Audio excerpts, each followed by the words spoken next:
जैसे आप जानते हैं कि मल्टीपल लेवल पे चीज़ें चल रही हैं। सबसे पहले तो जो नशा मुक्त अभियान है, 100 डेज़ का एक शुरुआती प्रोग्राम ऑनरेबल एलजी साहब ने जो लॉन्च किया, उसमें ये कोशिश है कि जो ड्रग एडिक्शन का मेनेस है जम्मू कश्मीर में, उसको दूर किया जाए, उसको जड़ से उखाड़ा जाए।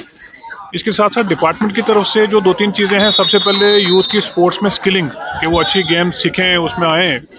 दूसरा कॉम्पिटिशन्स, जो आज जैसे आप देख रहे हैं कि पुलवामा में यहाँ पे कबड्डी लीग चल रही है और 8 डिफरेंट टीमें कश्मीर प्रोविंस से यहाँ पे आई हुई हैं। और तीसरी इंपॉर्टेंट चीज़ जो है इंफ्रास्ट्रक्चर डेवलप करना, उसमें काफ़ी हैवी इन्वेस्टमेंट 200 करोड़ के करीब इस साल हम फिर से कर रहे हैं। और मैं कंग्रेचुलेट करना चाहूँगा यहाँ की लोकल टीम्स को, जो कश्मीर के डिफरेंट डिस्ट्रिक्ट से यहाँ पे आई हुई हैं, लोकल इंतजामिया को। यहाँ आपने देखा कि cutting across all political line सभी ऑनरेबल एमएलएज यहाँ पे मौजूद हैं, लोकल इंतजामिया के लोग हैं, बच्चे हैं। यही मोमेंटम हम चाहते हैं यहाँ पे यूथ के पार्टिसिपेशन के लिए, एक राइट डायरेक्शन में उनको जाने के लिए। जैसे अपने बच्चों का बैंड देखा यहाँ पे, कितना हाईली एक प्रोफेशनल उन्होंने परफॉर्मेंस यहाँ पे दी है। तो जम्मू कश्मीर में बच्चों को सिर्फ एक प्लेटफॉर्म देने की ज़रूरत है, और जो डिपार्टमेंट देने की कोशिश कर रहा है, स्पोर्ट्स काउंसिल देने की कोशिश कर रही है। तो मुझे यकीन है कि इसके देखिए बहुत अच्छे इकदाम है ये, क्योंकि अगर हमें नशा मुक्त जम्मू कश्मीर बनाना है तो स्पोर्ट्स की तरफ हमें ज़्यादा से ज़्यादा ध्यान देना है। यहाँ न सिर्फ क्रिकेट की तरफ से बल्कि हर कोई स्पोर्ट, चाहे वॉलीबॉल हो, चाहे कबड्डी हो, चाहे फुटबॉल हो, चाहे बैडमिंटन हो, हर स्पोर्ट्स जो भी स्पोर्ट्स है उसकी तरफ ध्यान देना है। और जो ये इवेंट्स यहाँ पुलवामा में हो रहे हैं, डे और नाइट, आज कबड्डी चल रही है, ये तो खुशाइंदा कदम है। उसके लिए मुबारकबाद के मुस्तहिक है जो स्पोर्ट्स डिपार्टमेंट है। और मैं इसके लिए जो जवान इसको ऑर्गेनाइज कर रहे हैं वो भी मुबारकबाद के मुस्तहिक है।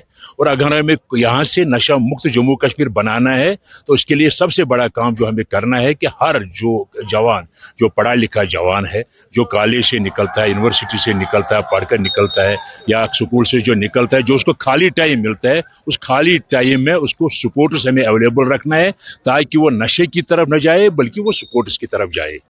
पहली बात ये, दरबार मूव दोबारा शुरू करने के बाद हमारी जिम्मेदारी बनी कि हम अपने मुलाजमों को ठीक तरह से जो है अकोमोडेशन प्रोवाइड करें।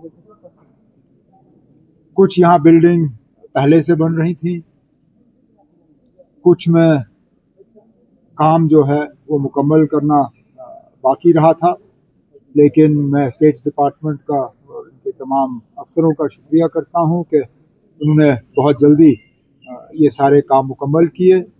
और दरबार मूव से पहले ये तमाम बिल्डिंग्स जो हैं उनको अब मुलाजमों के हवाले जो है अलॉट किया जाएगा। लेकिन उसके साथ साथ बहुत ज़रूरी है कि हम जहाँ तक हो सके श्रीनगर शहर को थोड़ा सा डीकंजेस्ट करें।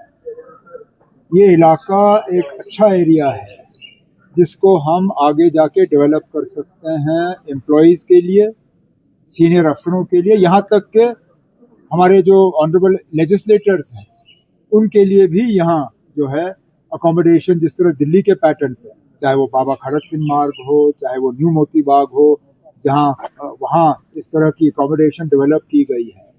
हम चाहते हैं कि इस इलाके में इसी तरह जो है एक अच्छा कॉलोनी जो है वो बने, और जो इलाके अभी इस्तेमाल हो रहे हैं उनको आगे जाके मोनेटाइज किया जा सकता है, चाहे वो जवाहर नगर हो, चाहे वो हमारा एग्जिस्टिंग एमएलए हॉस्टल हो।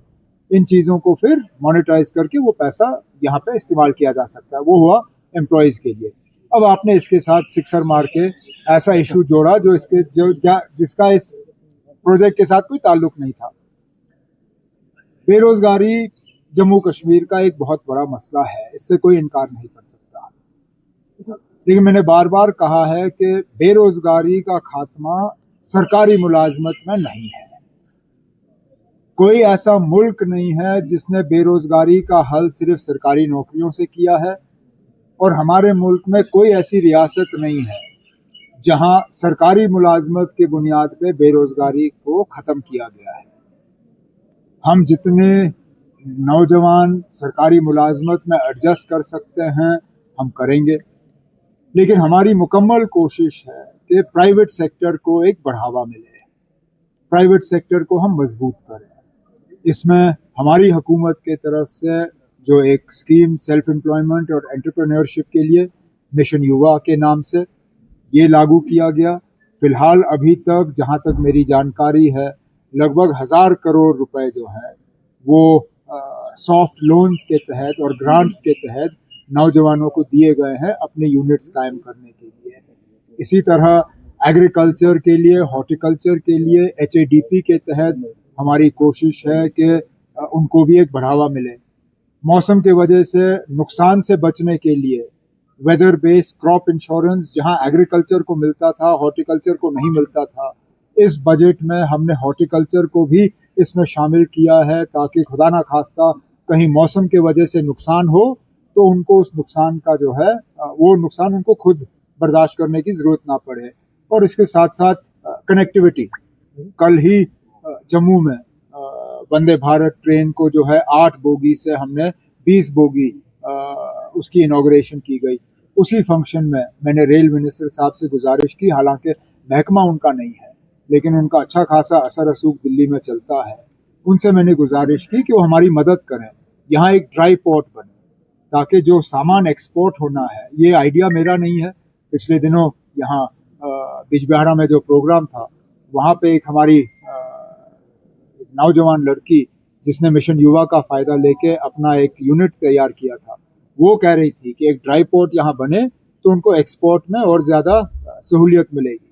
तो हम ये मामला जो है मरकज़ी हुकूमत के साथ टेकअप कर रहे हैं ताकि अगर वो ड्राई पोर्ट हमें मिले तो ज़रूर उससे ट्रेड को फ़ायदा होगा। और आखिरी में टूरिज़्म एक बहुत बड़ा ऐसा शोबा है जिससे कि हर एरिया में एम्प्लॉयमेंट जनरेट की जा सकती है, चाहे वो कम पढ़े लिखे हों, ज़्यादा पढ़े लिखे हों, पैसे वाले हों, कम पैसे वाले हों, कहीं ना कहीं उनको टूरिज़्म के ज़रिए एक मौका मिल जाता है।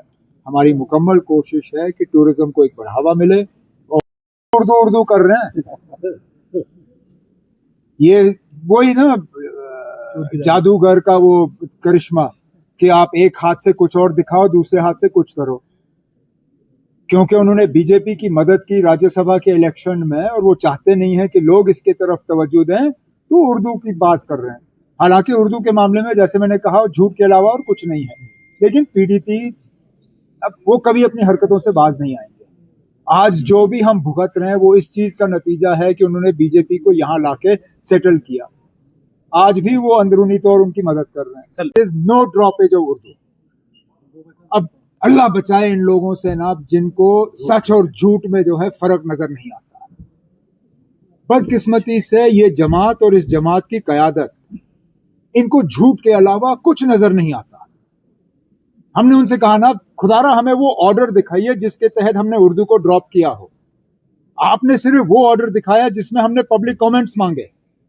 पब्लिक कमेंट्स और ड्रॉपेज में आपको फर्क नजर नहीं आता।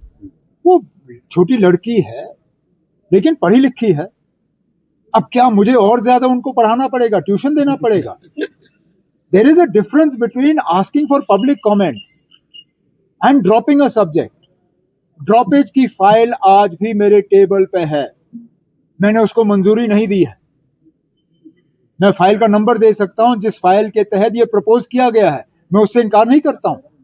डिपार्टमेंट की तरफ से प्रपोजल आया है, उस प्रपोजल को मैंने मंजूरी नहीं दी है, ना देने का कोई इरादा है। लेकिन पब्लिक कमेंट्स मांगना ये हमारी जिम्मेदारी बनती है। We are an elected government, we have to take feedback from the people. हमने पब्लिक कमेंट्स के लिए ऑर्डर जारी किया। उस ऑर्डर के बुनियाद पे जिन लोगों के पास और कुछ बेचने के लिए है, लोगों में नहीं, वो झूठ की बुनियाद पे अपनी सियासत जो है आगे चला रहे हैं। मैं आज भी उनको चैलेंज करता हूं, ड्रॉपेज का ऑर्डर पेश करें, अगर हिम्मत है पर पेश करिए। मैं अभी तक कौन सा एग्जिट पोल सही निकला है? 5 साल पहले भी जब वेस्ट बंगाल में इलेक्शन हुए थे, सारे एग्जिट पोल्स ने हुकूमत बीजेपी के हवाले की थी। क्या नतीजा निकला? तो अब हमें ज्यादा इंतजार करने की जरूरत नहीं है ना। मंडे को जिस दिन हम सलामी ले रहे होंगे सेक्रेटेरिएट में, उसी के साथ साथ नतीजे भी निकल रहे होंगे।